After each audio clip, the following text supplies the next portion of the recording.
Hello friends, जैसा कि मैंने अपने प्रीवियस जितने भी वीडियोस बनाए हैं उसमें मैंने सीटेट के प्राइमरी लेवल को कैसे क्वालिफाई करना है उसकी मैंने स्ट्रेटजी आप लोगों को बताई है। तो उसमें जो फर्स्ट सब प्राइमरी लेवल होता है उसमें हिंदी, इंग्लिश, मैथ्स, ईवीएस और बाल विकास की मैंने बात करी थी वहाँ। और आप इंग्लिश की जगह संस्कृत भी ले सकते हैं। लेकिन जो आपका सेकेंडरी लेवल है इसमें भी 5 सब्जेक्ट होते हैं, लेकिन इनमें जो 3 सब्जेक्ट होते हैं वो कॉमन होता है। बाल विकास, हिंदी और इंग्लिश की जगह आप संस्कृत ले सकते हैं। तो ये तीनों सब्जेक्ट कॉमन होते हैं। बस इसमें चेंजमेंट क्या आता है कि जो आप वहाँ पर नियम पढ़ते हैं, कोहलबर्ग, एरिक एरिक्सन, जीन पियाजे, तो वहाँ पर जो आप प्राइमरी लेवल के पढ़ रहे हो तो वहाँ पर 10 साल तक के बच्चे का पूछा जाता है। तो जो इन्होंने स्टेजेस बताई है, पूर्व संक्रियात्मक, मध्य संक्रियात्मक, ये जितनी भी स्टेजेस इन लोगों की बताई गई हैं तो वो 10 ईयर्स तक का पूछता है। लेकिन यहाँ पर जब आप स्टेजेस पढ़ेंगे तो जिनकी और भी स्टेजेस है उनको यहाँ पर पूछा जाता है, क्योंकि यहाँ का बच्चा बड़ा होता है। तो जो उनकी 4 है, 5 है या 6 स्टेजेस है उनके अकॉर्डिंग यहाँ पर क्वेश्चन पूछे जाते हैं और वही सारी चीज़ें रहती है। हिंदी और इंग्लिश की भी प्रोसेस वही पूरा रहता है कि कैसे वहाँ पर कविता पूछी जाएगी और कैसे वहाँ पर पैसेज पूछा जाएगा। ये सारी चीज़ें वही रहती हैं। आरटीई एक्ट यहाँ पर भी पूछा जाएगा, वहाँ पर भी पूछा जाएगा। एनसीएफ यहाँ भी पूछा जाएगा, एनसीएफ वहाँ पर भी पूछा जाएगा। एनईपी उधर भी पूछा जाएगा, एनईपी इधर भी पूछी जाएगी। और ये एनसीएफ, एनईपी, आरटीई एक्ट, ये सारी चीज़ें मैंने आपको बताया था कि दीपक सर की जो नोट्स है उसमें पूरा सब कुछ लिखा हुआ है। वहाँ से बाहर कोई क्वेश्चन नहीं आएगा। अब यहाँ पर डिफरेंसेस क्या है, अगर आप साइंस स्ट्रीम के हैं तो यहाँ पर साइंस, और यदि आप यहाँ पर आर्ट के हैं तो यहाँ पर सोशल साइंस पूछी जाएगी।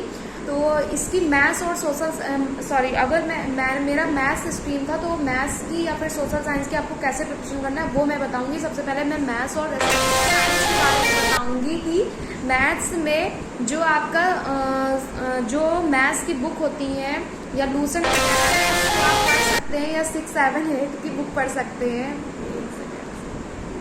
कुछ चीज़ें आप लूसेंट से कवर कर लीजिए और जो एनसीईआरटी बुक्स आती हैं 6, 7, 8 की उनको आप कई बार लगाइए और उनको पढ़िए। या अगर आपको नहीं भी वो है तो यूपी बोर्ड्स की भी जो बुक्स आती हैं उनको भी पढ़ सकते हैं, वहाँ से क्वेश्चंस आते हैं। तो अगर आपको ज़्यादा डीप में पढ़ना है तो वहीं इसका, क्योंकि एनालिटिकल है तो वहाँ पर जब आप पढ़ेंगे 6, 7, 8 की तो वहाँ से हो जाते हैं क्वेश्चंस।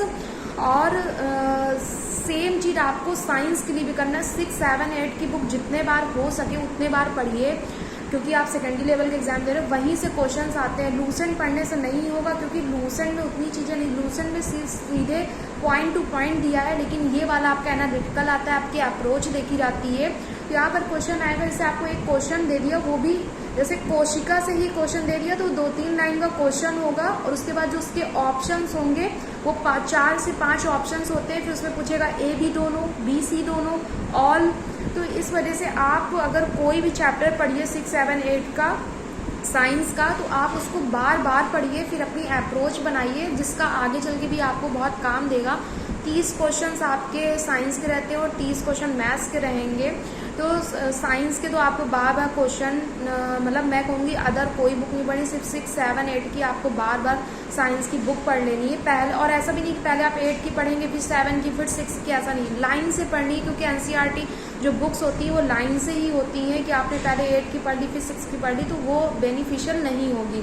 तो लाइन से ही बुक पढ़नी है। और मैथ्स के लिए आप हल्की फुल्की जो चैप्टर से मिला लीजिएगा, लूसेंट पढ़ लीजिए और 6, 7, 8 की बुक पढ़ लीजिए। और अगर आप उतना नहीं कर पाते तो कुछ लूसेंट से थोड़े बहुत जो चैप्टर्स है उनको आप मेन चीज़ें पढ़ लीजिए, नहीं तो आप प्रीवियस ईयर लगा लीजिए। अगर आप सोच रहे हैं कि साइंस के लिए भी मैं प्रीवियस ईयर लगा दूँ उतने में हो जाएगा, तो नहीं होगा। 6, 7, 8 की बुक आप बार बार पढ़ लीजिए और फिर प्रीवियस ईयर पेपर लगाइए साइंस का।